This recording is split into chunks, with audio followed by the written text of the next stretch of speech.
Sabar adalah menahan diri dari keluh kesah dan tetap tabah dalam menghadapi ujian hidup. Sabar sangat penting karena dapat mendekatkan kita kepada Allah, menenangkan hati, serta menjadikan hidup lebih bermakna. Dengan sabar, seseorang dapat menghadapi musibah dengan ikhlas, tetap berusaha dan mengambil hikmah di baik setiap ujian. Adapun beberapa saran dalam menumbuhkan dan menjaga sikap sabar ketika menghadapi cobaan. Satu, menerima kenyataan dengan ikhlas. Dua, meyakini bahwa setiap ujian memiliki akhir. Tiga, berusaha dengan sungguh-sungguh. Empat, mengambil hikmah dari setiap ujian. Lima, mendekatkan diri kepada Allah Subhanahu wa Ta'ala. Enam, menjaga pikiran positif dan lingkungan yang baik.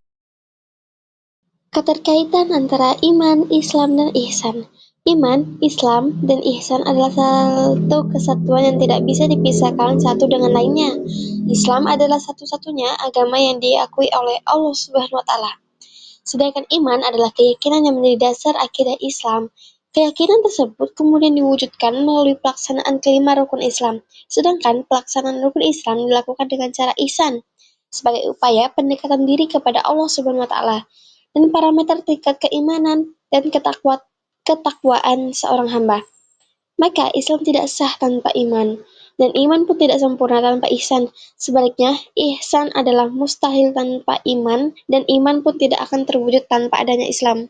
Selain itu, iman, Islam, dan ihsan sering juga diibaratkan seperti hubungan ketiganya, yaitu segitiga sama sisi, yang satu sisinya dan sisi lainnya berkaitan erat, sehingga segitiga tersebut tidak akan terbentuk kalau ketiga sisinya tidak saling mengait.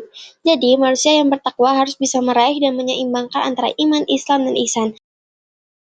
Sikap munafik, keras hati, dan keras kepala adalah sifat yang merusak keharmonisan diri dan hubungan sosial, menghambat kemajuan individu, dan menjauhkan diri dari kebenaran serta keikhlasan. Upaya untuk mengatasi melibatkan peningkatan kejujuran, keimanan, dan kerendahan hati yang dapat dilakukan melalui introspeksi ibadah, keterbukaan terhadap nasihat, serta memilih lingkungan yang positif.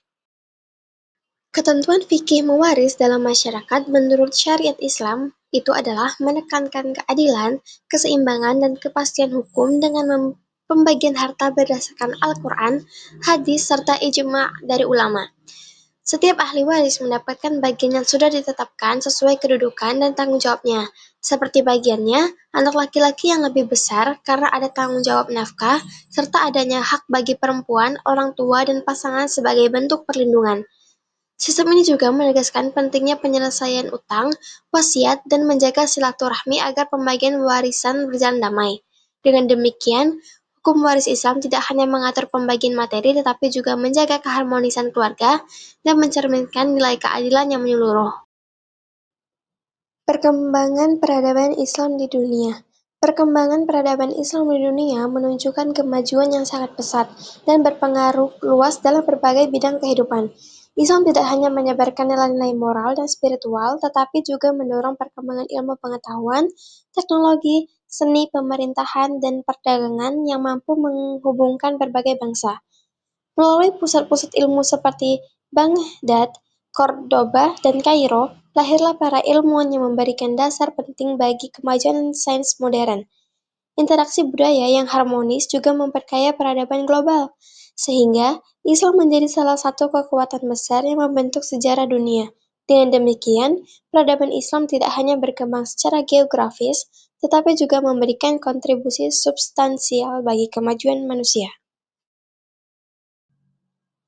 Cinta tanah air dan moderasi dalam beragama merupakan dua hal yang dapat berjalan selaras selama tetap berpegang pada nilai-nilai dasar ajaran agama.